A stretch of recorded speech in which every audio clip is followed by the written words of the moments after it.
Yo, what up, everybody? This is Mark from Suicide Silence. Brian Fair from Shadows Fall. Gary Hall from Exodus and recently retired from Slayer. Chris from Bad Wolves. It's Joe from Briar Rose. Tyler Burgess here, and this is Trevor Sternad from the Black Dahlia Murders. Yo, Igor Cavalera here. Hey, this is Charlie with Anthrax. I just want to give a shout out to Pendleton and Metal Radio, the podcast. The podcast to get all your rock and metal news plus reviews. With new episodes dropping every Sunday, make sure you tune in. Keep rocking with Pedal to the Metal. Check it out now, you motherfuckers. Keep it metal. In today's show, I asked our special guest to come on so we could remember the late, great Joey Jordison. You may know him from such bands as Dope, Till Lindemann, Joan Jett, and even his time with Joey in the Murderdolls. And he's also an entrepreneur and the owner of Catfight Coffee. I am talking about Acey Slade. How are you? Woo! That was quite the intro there, Eddie. I'm great. How are you doing? I'm good. I know you spent some time from 2002, I believe, to about, I think, 2004 in the Murderdolls. And I know you were doing the Dope thing at the time, because one of my favorite records to this day is Still Life. I love that album. Oh, thank you. But how did you meet Joey and get started with that whole like, how did that all come about? That came about back in 1999 when Dope was touring with Slipknot, which was pretty amazing. And at that time it was like there was this whole thing about like who could be the heaviest, and I've always just been more of a punk rock guy, so I found the whole thing a bit silly. So I was always walking around in like New York Dolls and UK Subs and Iggy Pop and t-shirts like that, not only because I love those bands, but because I just felt like it was so silly, everybody trying to mimic Pantera and Slayer, who I love. Yeah, of course. But it's like I have a broad musical palette. It just seemed like everybody was like, yeah, dude, that's brutal, that's heavy, brother. And it was like, well, yeah, obviously, but like, what else is there out there? So anyway, one day I was wearing a Hanoi Rocks t-shirt and Joey's like, dude, you like that band? And I was like, yeah, I do. And he's like, dude, I love Hanoi Rocks. So I was like, yeah, I thought he was taking the piss out of me. I thought he was joking around. Right. And so no, we started talking about music right there and then. And he actually asked me if I wanted to be involved in the Rejects. And he was also familiar with my old band Vampire Love Dolls, which blew me away because I mean, we made like 500 CDs, and I think my mom's got 400 of them. So, but Joey and Dizzy had one of them somehow. So that's awesome because I know like Joey's. I think up to that point, as far as we had known about Joey, like it just seemed like he was. Because the big thing about him was like he had like the whole Roadrunner catalog, so he was into like all these heavy ass bands, you know what I mean? And to hear that he's into Hanoi Rocks is just, it's crazy. Oh yeah. I mean, Joey's taste in music was, I mean, I talked to his family quite often, and like Toto was one of his favorite bands, which actually in a way kind of makes sense. Cause I think whoever the drummer for Toto was probably pretty amazing, so. Yeah.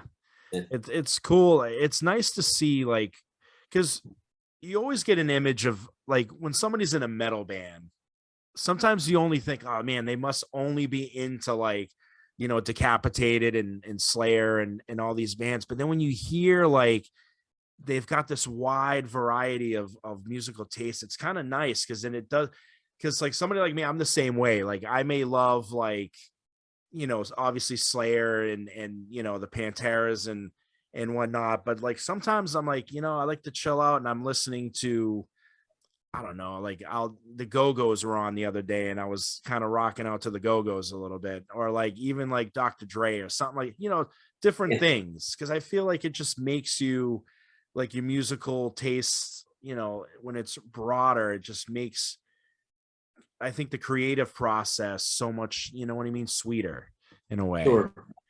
And to expand upon your sweet quote there, it's like, hey man, there's a lot of different desserts. It's like, you can have ice cream, you can have cake, you can have tiramisu, Yep. And it's like Dimebag's old thing was like, hey, it's 31 flavors, Baskin Robbins. Yeah. You know, like why stop at just, only one? You Yeah. know what I mean? So when you met him, obviously on that tour, what were your first impressions of Joey? Wow. He just had this ball of energy about him. He just had light coming out of him. And you got to remember at that time, Dope did the very first headline tour not headline tour. We did the first tour that Slipknot did that wasn't a festival, which was the Coal Chamber tour. Oh, okay. And I think that we did some one-offs with them as well. Yeah, we did. I'm sure that we did some dates with them, but point being, it was on that first record, and people still didn't know what the guys looked like. They still didn't know what the band looked like. And I'll never forget my first impression of Slipknot was people talking about this band, and they were like, well, there's 9 guys on stage and they have 2 percussionists and they have a DJ and they all wear matching boiler suits, right? So yeah. I thought it was going to be like Crazy Town or 311. Do you know what I mean? Yeah. I was like, that sounds really lame. And everyone's like, no, it's great. And I was like, that sounds so stupid. Like, because I was focusing on the 9 guys and 1 DJ, 1 sampler guy, 2 percussionists. I was like, dude, that sounds so stupid. I don't know. I was just picturing something very frat boy. Yeah. And then I'll never forget, we did a festival in Iowa and I saw them walking around and it was the scariest fucking thing I've ever seen in my life. Like just watching, like those guys, when they put their costumes on, they literally became those characters. Yeah. Like Clown would like walk around and fucking smash a window out with his pipe, they took that persona on. No, they lived it. Yeah, that's awesome. Do you like from touring with the Murderdolls, what are some of your favorite like memories or like cool stories that you have from that brief tour? It was 2 years. 2 years, you know what I mean. And we were, so I'm working on my book, Murderdolls book right now. So all this stuff is really fresh in my memory. But, and not only that, but we were going at it non-stop. It was not like I haven't counted up the amount of dates, but I think the only window of time that we had off was from March and April in 2003. And that was it. Oh, no shit. Okay. So it was hectic. It was crazy. But, I think that to answer your question, the thing I like the most or I'm most proud about with that band was just the fact that people didn't know what to do with this. And I liked that. And I felt so fortunate. Dope was a band that was very easy to pigeonhole. And, and it didn't, the band did well, but it didn't really take off the way everybody expected. And while Dope really represented one part of my personality, Murderdolls were definitely more me. For me to be able to kind of get a second chance, and when I say second chance, it's because at that time Dope had just gotten dropped. And when Joey said, hey, listen, we're going to do 2 weeks in the States, 2 shows in Japan with Guns N' Roses, and 2 weeks in Europe and UK, and then that's it. I went into it with the attitude of like, so first of all, this band is fun as fuck. Yeah. And number 2, like musically, this is about a party. And I was like, I've never been to Japan. I've never been to Europe. I was like, and so we just went at it with like, hey, like kind of like, this is going to be the last and only tour we ever do. So let's make it fucking fun. Yeah. And it took legs. Yeah. And we didn't know, like we were like, nobody wants to hear this kind of music right now. Especially coming from a guy who is very much known to be a part of the new metal thing. And we're not a new metal band. Nobody wants to hear this stuff. So let's just go out there and give them a lot of this and have a lot of fun. And then it took off. So that's what I'm most proud of with that band. Okay. And like you were saying, like people not wanting to listen to the band, do you feel it's because it's like horror punk was a very like kind of niche kind of thing? Like, you know, the famous ones we know about, like the Damned, the Misfits, you know, on and on. Do you feel that's kind of why, like, it was like something nobody knew what to do with? I think it was a few things. I think that, you know, all those bands that you mentioned were at a plateau, and at that point we're probably 20 years old, I guess, at that point. Yeah, you know, good 15 anyway. And so you have the fact that the bands that we would be compared to were 15 years old, but the fact that we were a younger band at that time, I'm old now, but at that time we were young. So it was like, what are these young guys doing this type of music? Yeah. I think a big part of it too is that at that time, a lot of the bands like Korn and the Deftones and stuff like that, you know, they were on their third album. Yeah. And so the industry likes to have things on the treadmill. Like, okay, well, we know if Korn puts out a new record, it's going to sell X amount of units and blah, blah, blah, blah, blah. And so they like familiarity because it's easy for them to market.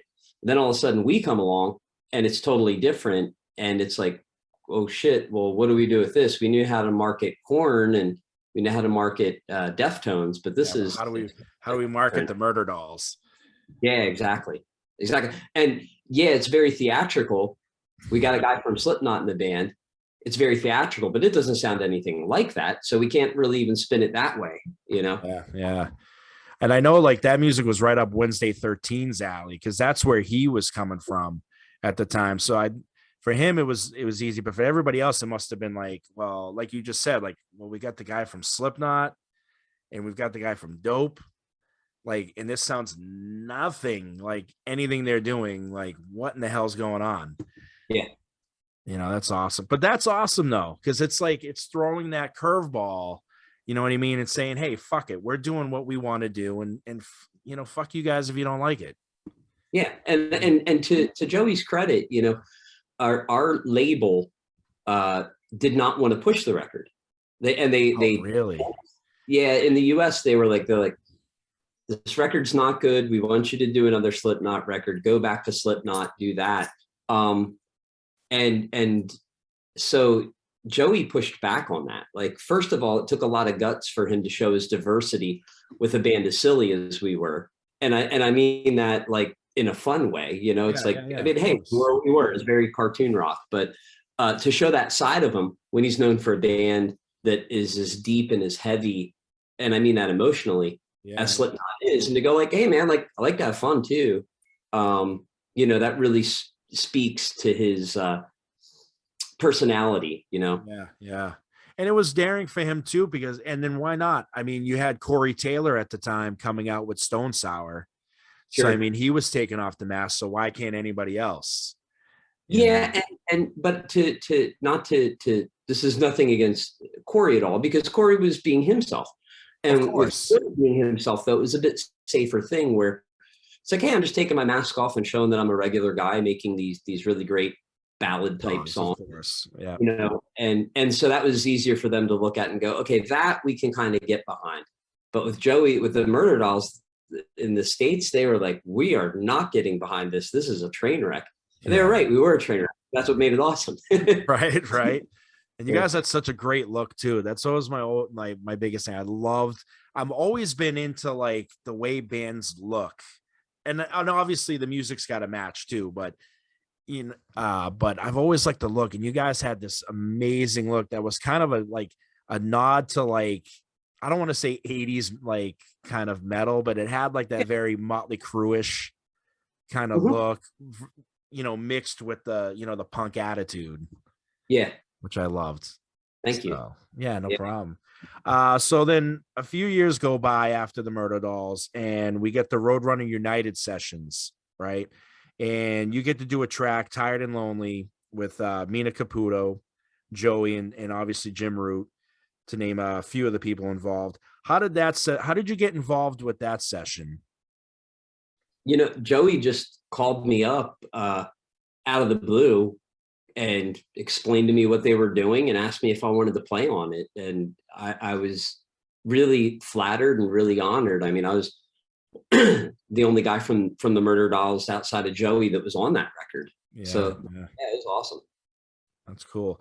Do you think something like that? I know like we're in the COVID world, so like obviously not having to be in the studio and stuff nowadays, because now you can just record what you have to record, send it over.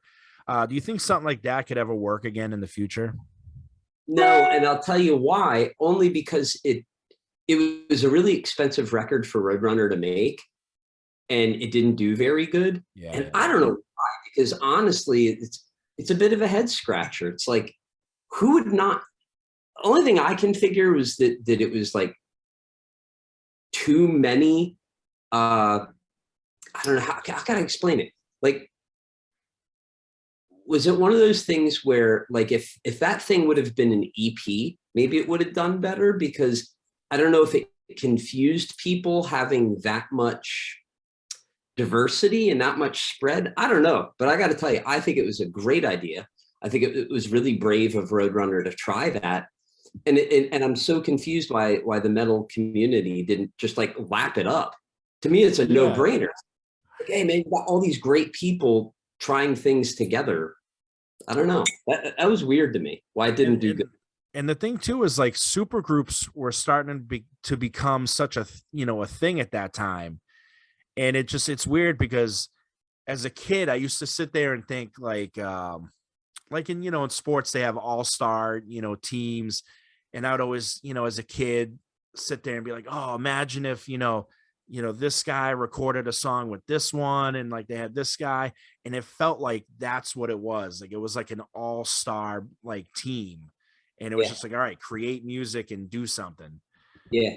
I think I don't know, to me, it's strange how other genres of music like rap and country, when it comes to collaboration, they're all about it. Yeah. And metal, somehow or another, it's like when it's becoming a little bit less so, I guess. But for a long time, it's been like, wait, they're collaborating. All right, what's the angle? What are they like? Metal people get suspicious of collaborations, and it's like, well, maybe they just like each other's music and are like, dude, it'd sound cool if you played on this, But there was a time, I feel like, I don't know if it was the 70s or like even before that, where it wasn't odd for one artist to record with another artist. Because I remember, there's the Traveling Wilburys, where you have like, those guys, and you had Lennon always, collaborating with other musicians. So I don't know where it went, where all of a sudden it just got weird, for that to happen. I don't know, man. I think part of it has to do with, on the flip side of that, to the loyalty that metal bands have. Like, when you like a band, you love that band, and you don't want to see them color outside the lines, which isn't kind of really fair to the artist. But they also have to understand that guy probably will buy 3 of your T-shirts too. Not that I'm making it about money, but I'm showing the level of loyalty. Yeah, of course. Sometimes that people think that their loyalty somehow makes them think that the artists owe them something in a way. You know what I mean? What they owe them is to be artists, And I've always been and here's another thing you'll always hear, and it's like, you want an artist, you're not the same person at 19, 20 years old that you are when you're 40 years old, you know what I mean? Or 50 or whatever it may be. Right. So it's like, you're not going to write the same song every single time for the next 20 years. Cause obviously, you grow as a person and your musical tastes change, not entirely, but sometimes all of a sudden you start liking other things as you get older. So you want to experiment a little bit more, but man, in the metal community, it's like the biggest, like they shun upon it. Oh my God. Did you see that, for example, Korn did a, electronic dubstep record? Like, what the hell's going on in the world? You know what I mean? And it's kind of sad because you want to see artists be able to branch out a little bit. You know what I mean? Because you grow as a person, and you write differently as you get older. Sure. and it's, I don't know, but I know. So the Murderdolls got back in 2009. Well, and I remember I was reading in an interview in 2009, you were like kind of adamant that you wanted the Murderdolls to get back, but the schedules were always, conflicting, obviously Joey having to do the Slipknot thing all the time, or Wednesday 13 doing his solo stuff. How difficult was it at the time to get these guys back? And was that kind of ultimately the reason you weren't involved with the band anymore? Yeah, well, at that time, I'd started playing with Joan Jett. Okay, all right. Yeah, I mean, I think that, I don't know, that's kind of a difficult question because, I think Joey wanted to maintain control over the songs and over the record, and so did Wednesday.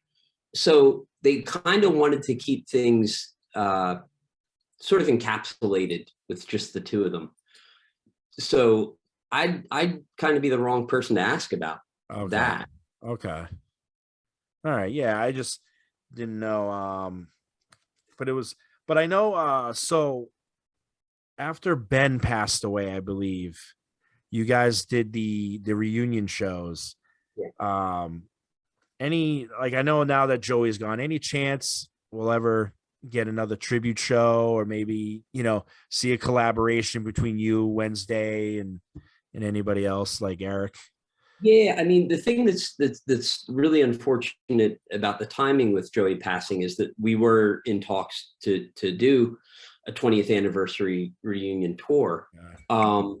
And so we started ramping all that up right when he passed. So I'm always open to it, and in fact, I'm really adamant about honoring the 20th anniversary of the record. Yep. I do think that, it was a huge part of my life, and I know it was a huge part of everybody involved's lives. So we're going to do our best to honor the 20th anniversary of the record, and then I think we'll see what happens, because the wounds are still really deep. I mean, it's the second 2 years. So I know. I mean, it was one of those things where when Ben passed, oh my God, that was really heavy. But we could all look at each other and go, hey, but we're still here. Like, we can still do this. And then Joey passes. It's like, all right, well, we're not all still here. It's one thing to replace one guy, but to replace two, they would never be replaced. I mean, I was talking to Joey's family about it the other day, and it's like, they said, well, who would replace Joey? And I'm like, well, nobody. Like, nobody can replace, So I don't know. I know that the door is always open. I know that I have a lot of things planned for the 20th anniversary. I'm going to do a vinyl re-release that I hope has some never before heard tracks. I hope, hopefully some live tracks. I'm digging all that up right now. I've been working with Warner Brothers as far as going through the tracks, finding all the assets, getting everything together. So, so I had actually planned to have that ball rolling in January of this past year, January, February. And then we started talking about the reunion, and it was like, all right, well, let's put the re-release on ice for a minute. And then Joey passed, and I was like, I don't want to look at any of this shit. And now I'm getting back into it, because honestly, I can't let his memory fade away. And I do feel like certain parties are okay with that, and I'm not. Which is sad. Yeah. But I mean, you're doing the best you can, and that's all you can do. Yeah. I mean, I'll give you an example. Like the other day, there's an Ellen DeGeneres show where this kid was a drummer. Did you see that? Yeah, with the Slipknot thing. Yeah, I believe, but he mentioned he was a big fan of, I believe, their current drummer. Well, I didn't catch that part. However, what I did catch was that he played a song off of, what song did he play? It was something off All Hope Is Gone, I think. Yeah. I don't know if it was Sulfur or Yes, it was Sulfur. Yeah. That was Joey's song. Joey wrote that, Would have been nice to give that kid a Joey Jordison signature snare. See, that's where I could be wrong. I mean, I could be 100% wrong. But that's the part that I thought was weird. I was like, okay, they didn't give him a Joey Jordison snare. They gave him, and I apologize, I can't remember the current guy's name. Max, yeah. They gave him his signature. He's a phenomenal drummer too. Not going to take that away from him. But I just thought it was weird because I'm like, wait a minute, that's a Joey song. So we're like, I don't, whatever. You know what I mean? But all right. So to kind of wrap up the Joey portion of this, in your own words, if you had to describe his legacy and his impact on the metal scene, what would you say? I mean, nobody, there was no drummer like him when he came out. There just wasn't. Like, he made not just drummers look at his drumming and go, whoa, but he was like, he almost had that Tommy Lee type thing about him. Yeah. But in a very different way, where it was like, you know, in most bands, I mean, you know, let's face it, there's a million memes about bass players and drummers, right? Okay, let's just put it out there, and they're all very funny, but you know, generally they're regarded as the guy in the band who nobody wants to hear anything from. You know, it's all about the singer and the guitar player. And Joey was one of those drummers that made everybody go, but that guy is awesome. You know, I want to be like that guy. What's the story with that guy? Hey man, like, I think that band's great, but I think the drummer is the guy. Do you know what I mean? And there wasn't any bands like that back then, you know, that I can think of. I have to agree with you, because I remember the first time I ever saw, I had heard the music, you know what I mean? And then I was like, well, you know, I'll check them out and I'll go see them live. I'll see what this is all about. And I remember the first time I ever saw Slipknot live, my eyes were just locked on him the whole time, because it was like, holy shit, who the fuck is this guy? You know what I mean? And it's like you said, he had that very Tommy Lee kind of effect to him, where it's electrifying when you see him back there. Yeah. You know what I mean? He almost belonged in the forefront with everybody. And I have to agree with you 100% on that. You got to remember too, at that time, it's weird because they got lumped in with the new metal thing. And I understand it, but you know, at that time, it was all about like hip hop grooves. You know what I mean? Like, you know, and I keep saying Korn and Deftones just because they were the biggest new metal bands at that time. Yeah. But all the bands were about like, you know what I mean? And then the beat part, then the breakdown. Slipknot was fast. And that's what their songs were, you know. And they were consistent too. They were just, there wasn't like, I mean, it wasn't like there was like, they were consistent. Like, it was like they were beating the shit out of your eardrums the whole entire time from beginning to end. And it was like, wow. Like they were, I agree with you. The whole lumping, it's such an easy thing for, and I don't even think it's not music fans. I just think it's an easy thing for critics to kind of lump a band in. Yeah. Like, okay, they came out the same time as, you know, System of a Down and Korn and these guys. All right, they're a new metal band. You know, never mind what they really are. And I remember reading, there was a book series called A 33 and a Third, and they tackle an album with every book. And there was one on AC/DC. And the funniest thing to me was reading that American critics at the time introduced AC/DC as a punk rock band, which they clearly were not. If you, I mean, you know, punk better than anybody. And well, I can kind of see that though, because, you know, I mean, if you ask Steve Jones, like who his favorite guitar player was, he'd probably say Mick Ronson from David Bowie and Chuck Berry. So it kind of comes, there is a similar thread there, but you're right. It's like they didn't know where else to put it. So that's the box they needed to put it in, which I can see why they did. But at the same time, it's like, can't you just be fucking rock and roll? That's what I'm saying. Motorhead's a rock and roll band. You know, they're not. I feel like at the end of the day, like I get it, like I don't know, I feel like being punk is kind of like a badge, you know what I mean, for some, but I just feel like it's all rock and roll at the end of the day. Like whether you're punk rock or you're AC/DC kind of rock or whatever, it's just all rock and roll. Yeah. You know what I mean? And I feel like because it all roots from the same place anyways. So yeah. Well, I mean, half the people that put those labels on stuff are, like you said, critics or industry people, and they're people that conformed to doing a corporate side of a creative field, and so they need to make these songs these bands conform to their boxes to make their jobs. Yeah, and it happens way too often. Too many bands get pigeonholed into a genre, and sometimes that ruins bands if you think about it, because I've heard of a lot of bands that at a time they got pigeonholed into a certain scene and it was like they couldn't escape it, even though they had nothing to do with anything those bands were doing, which is sad. I want to talk about the coffee company because Cafe Coffee is awesome. Listen, I'm going to be 100% honest with you right now. I am not a big coffee drinker, right?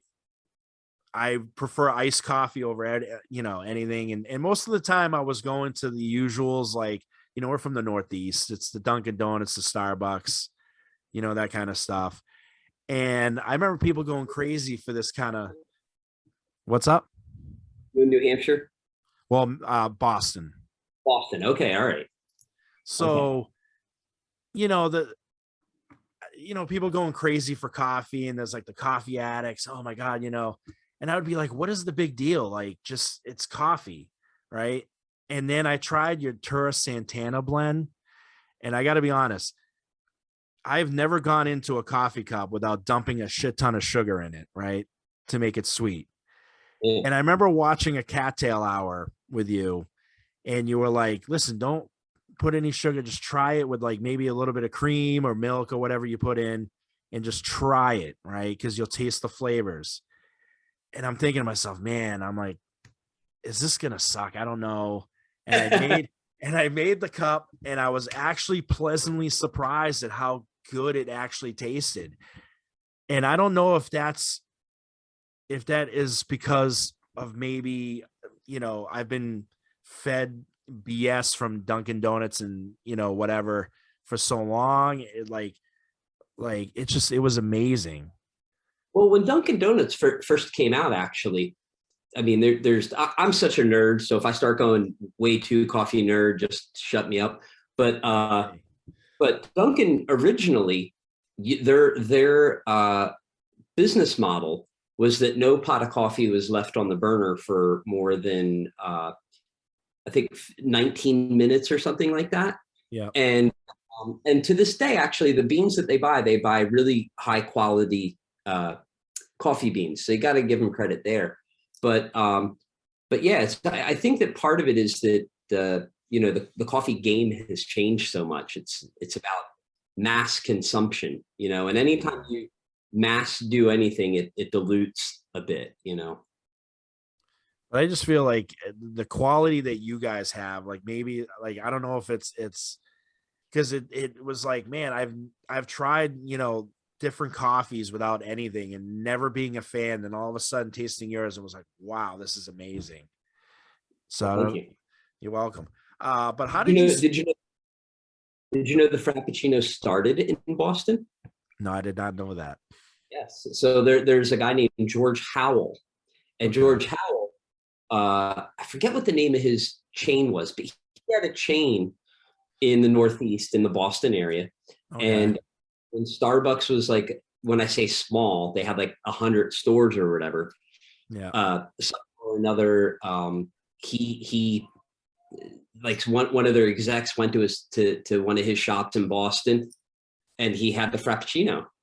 And rather than rip them off, they bought the whole chain.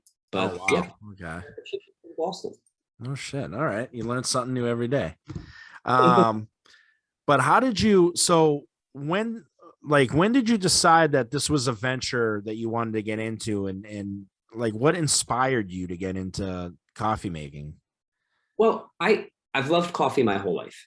literally since I was a little kid. Like I could tell you at least 3 or 4 different stories of me before I was 12 years old drinking coffee, you know. Okay. It was a big part of my family. You know, I grew up in a family, my grandpop was an entrepreneur, always slugging down coffee. My mom and dad were entrepreneurs, always slugging down coffee. And I guess that was just in my blood to start my own business and slug down coffee, but I figured I'd just make my own. Yeah. But so going into it, like, was it difficult? Did you get any roadblocks on the way? Because obviously you've got to kind of taste and figure out what works and what you want to use. So like, I mean, was it a huge process? No, well, what happened was when I was touring with Joan specifically, when I was touring with Joan Jett, we were playing a lot of B&C markets, and B&C markets would be Chelmsford. Okay. Worcester. Yeah. Worcester market. Although Worcester's a bit of an exception because they got such great fucking fans there. So, but as far as the city goes, that would be a B market, right? Okay. We played a lot of places like that with Joan, and it was right when smartphones were and Yelp was like a big thing. And I would play these places like, so for example, Worcester, you know, I'd be like, man, what the fuck is there to do around this town, you know? And what I figured out was that if I went onto Yelp and if what I wanted was good coffee, but I also figured out like, well, usually like the independent coffee places that aren't Starbucks, usually there's like a tattoo shop there. Usually there's a vintage record store or a used instrument store, something like that. Yeah. Like everything that's involved around our culture, there's usually a coffee shop there, you know? So it started more as like a thing of like, yes, I want good coffee, but I also want to find out where the cool part of town is. And so just for shits and giggles, I started my own like Yelp reviews of like all these coffee places. And then I'd always buy a bag from the places that were great. And then from there, I started doing coffee journaling, like, well, this seems really good. And I just kept going down the rabbit hole. And, you know, eventually it reached a point where 4 or 5 years ago, I was playing in big bands, but I still never had stability, like financial stability. Okay. And I got to do something that's a bit more stable. I'm playing in all these great bands, but you know, if they all are if their touring cycles end at the same time, I've got 4 or 5, 6 months off where I'm not working, you know? Yeah. And we knew we wanted to start a company together. I started one with some shitty business partners, and then we started this 2 years ago. And so I've been doing the coffee game for about 4.5 years and catfight. Okay.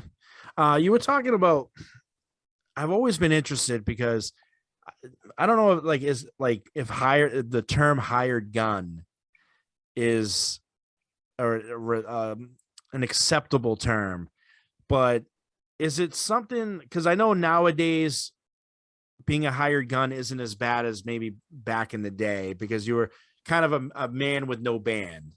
Yeah. You know, have you always has it, I'm going to try to ask this. Is being a hired gun more difficult to kind of, because like you said, there's no financial stability. Because like if a tour ends, that's it, you know. And if everybody's cycles have ended, oh man, where was I going with that? Well, I think I get what you're trying to say. I hate it, to be honest with you. Can't stand it. But I just happen to be the luckiest fucking guy on the planet that I play with bands that I love. Yeah. So, I mean, honestly, if things would have gone every step of the way, like I never intended on joining other bands. So like when I was in Dope, I was like, well, honestly, what I thought was when I joined Dope, I was like, hey, I'm going to do we'll do 2 records. We'll tour the world. I don't know if this is going to take legs or not. If it doesn't take legs, I'll go back to Pennsylvania and I guess figure out, like get a job at Walmart or whatever. I don't know. And had I not gotten that call from Joey, I never would have thought to go on to something else. Do you know what I mean? Yeah. And when I got a call from Joey and, you know, started playing in that band. At that time, I quit dope.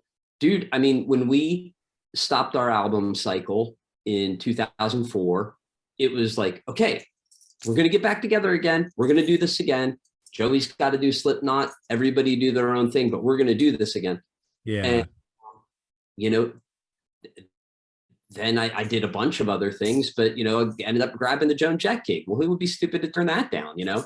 Yeah. So I'm great that like I've had all these opportunities, but if it was up to me, I would have stayed in dope forever. Had we sold enough records to warrant that, I would have stayed in the Murderdolls.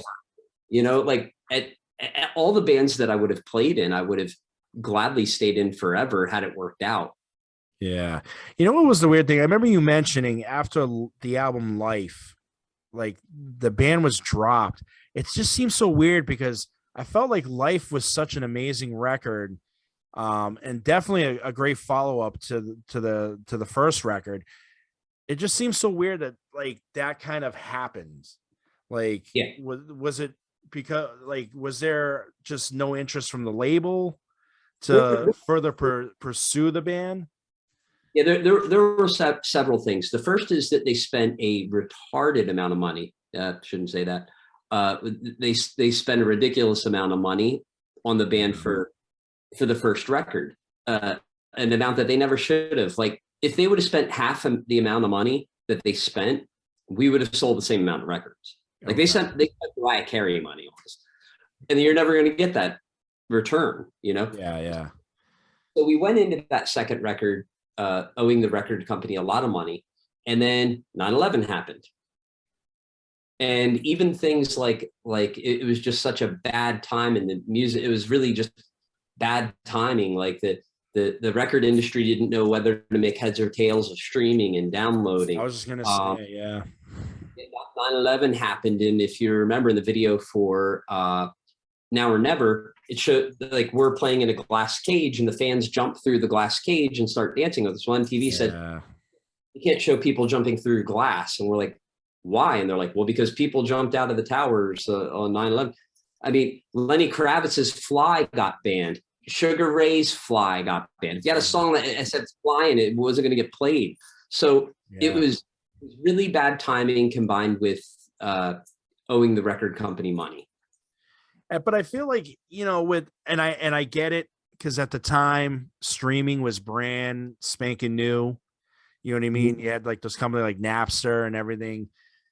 But I feel like the industry should have sort of known better. I mean, I feel like this was a problem they ignored for a very long time. And I feel like bands suffered because of the industry's bad decisions. Oh yeah, dude. Let me tell you something. Okay, I get excited telling this story. So forgive me because I feel like I could have saved everybody. Right. Okay, think about this, and you're spot on. They either stuck their heads in the sand or they tried to sue Napster. Right? Think about this. Okay, I'll never forget when I got a Kindle. You know what that is, right? The book thing. Course. Yeah. With a Kindle, you could download all these old books for free. Okay, those in the music business, you call those catalog pieces. So that would be like AC/DC's Black and Black, Prince's Purple Rain, I don't know, Van Halen 1984, right? Yeah. Those are all records that have sold 10 million copies where they've recouped on them several times over, right? Yeah. In other words, I could get Bram Stoker's Dracula because that book has made tons of money, right? Yeah. So when you get, there's a ton of stuff that you could download for free. They did this thing where you could download a sample of the book, and it was like a little bit sketchy in a way. It was like, okay, you download this book, you get it for 5 days. If after 5 days you don't return it, we're going to charge you, and you got to keep it.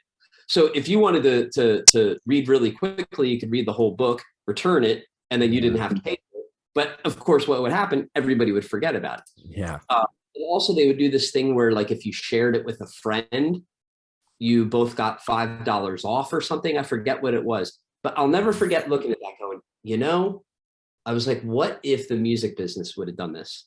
Like, what if your MP3 player came with AC/DC's Black and Black. And let's face it, a big reason why people were stealing these records is because they had already put out, using Black and Black as the example, you already bought it on vinyl, you bought it on cassette, you might have bought it on mini DV, and now you buy DVD, and now there's this new thing and they want you to fucking buy it again. Forget it. Get it for free over here, and it sounds exactly the same. So it's given us MP3 players that were loaded up with, like, let's say credit for 20 records. But then after that, you had to start buying them, or you could borrow them, or you could share them. But that's not what they did. I know. And it's sad because I'm telling you, so many bands suffered because of that. Like, I mean, obviously, like, just like you said, the label gives you so much money to make a record. So obviously, just like the movie industry, if I'm going to give you $100 million, you better make me more than $100 million, right? Otherwise, you're out of business. Yeah. And unfortunately, I mean, that's what happened. All of a sudden, a band gets huge because You Spin Me Round goes fucking crazy, American Psycho, all that stuff. And it's like you said, let's throw ridiculous amounts of money at them because they just had this huge hit. Yeah. Right. You guys obviously suffered because of all the circumstances like 9/11, the industry and the streaming. And it's like, well, fuck, you guys didn't recoup my money. Like, F you guys. And all of a sudden. And the thing is so stupid about that too, is that so many of these bands, like even Dope, it's like, we've gone on to still have a career. Yeah. You know, of course. Spotify has, God, I forget how many, Spotify spins, but it's like in the millions, right? Yeah. They were short-sighted. They should have just said, well, yeah, we spent too much money on that first record, but you know what? Probably by the fourth record, we could make that money back. Yeah. You know? Yeah. And so in a way, it was a terrible time for the band and for a lot of artists. But the way that when you look back on it, the thing you're lucky about is like, they're like, well, they spent millions of dollars marketing something that they weren't content to get $1 million return on, but we're okay getting a $500,000 return or whatever that might be. Like, I'm not speaking money in terms of money, more in terms of goals, you know? Yeah. Like, of course, dude, do we wish that Dope was still was an arena headlining band? Yeah, of course. But you know what? Every time I step on the tour bus and I'm playing to 100 or 1,000 people, I'm grateful. And the only reason we can do that is because those guys gave up on us. Yeah. But it's tough though. I mean, you look at a band and it's like, you know, once you get dropped by a label, then it's, I don't know if it's like a curse on bands, like, because then all of a sudden you're seeing like, you know, this album's on this label, the next one is on the next different label, and then the next one's on like on another completely different label. And you're like, what in the hell is going on? Like, what is the deal? And it's, I don't know if it's where a band all of a sudden becomes like, oh, you know, they're has-beens now because look at this, they can't keep a label. And it's sad because some great bands have suffered from that. Yeah.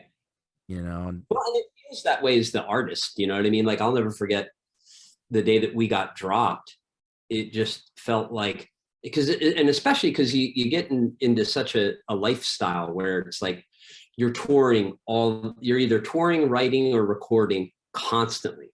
Yeah. And yes, somebody's bankrolling it. Of course, you have to pay it back, but it's just nonstop. Then all of a sudden comes to a screeching halt, because what happens when you get dropped is most times you don't have a publicist anymore. Your booking agent drops you. Yeah. Like your record label doesn't just drop you. Everybody kind of drops you. Yeah. And so it feels terrible. It is a terrible feeling. Yeah. And I know one of the biggest things somebody always told me, when you're in a band, one of the most important things to do is to own your publishing. Yeah. Because ultimately that's your money makers, your publishing. Yeah. And unfortunately, not too many bands do that. But one last question for you, and I'll let you go. I know you were doing the tour with Till Lindemann, and you guys did the Russia kind of tour. Any thoughts on what's going on? Because obviously everybody knows the situation in Ukraine. Any thoughts on that? Yeah, it's horrendous. But one thing that I think is looking at the positive on it, I feel like this is the first time ever that people are really smart enough to say, this is all about politicians. This isn't about the people. Yeah, exactly. And that we're all giving to one another on both sides is really amazing. You know, there's no like, hey, fuck those guys. It's like, no, fuck that guy. Yeah. And that's the big difference right now. And that's pretty cool, actually. I mean, that we've evolved enough to be able to see that. Right. I know. And that was the thing that I noticed. And I was kind of like, for the first time, kind of proud of humanity for once, where it was like, thank God, like we're not like blaming all Russians for one asshole's vision. Sure. You know what I mean? And we've known in history, we've done that way too many times where it's like, you know, oh, you know, every German is a Nazi. No, not every German was a Nazi. Not everybody agreed with that. You know what I mean? And it should be the same way here. More recently, my wife is from Taiwan, so she's Asian. So she still deals with Asian hate. Still. Which is unfortunate because it's not everybody represents. Yeah. You know, it's sad. It's sad. Yeah. You know what I mean? But, you know, the bottom line is that anytime, you know, that I know that they're trying to do a little bit of, well, that Ukrainian president was crooked and, you know, there were things with their government that wasn't right. But all of that is trying to distract us from the fact that they are using high-tech missiles and launching them into civilian houses and installing. That's never okay. I know. I think I was reading something. A maternity ward was recently hit the other day, and it's like, are you kidding me, man? Like, really? Like, I just wish politicians were the ones that went out and fought each other instead of you know the poor people having to suffer from it. Yeah, you know what I mean. Like, put them in a celebrity death match kind of deal. I hear you. And let them deal with it. But all right, man. I want to thank you so much for coming on. I appreciate it. Yeah, I know it got a little confusing there, timing wise. So my apologies on that.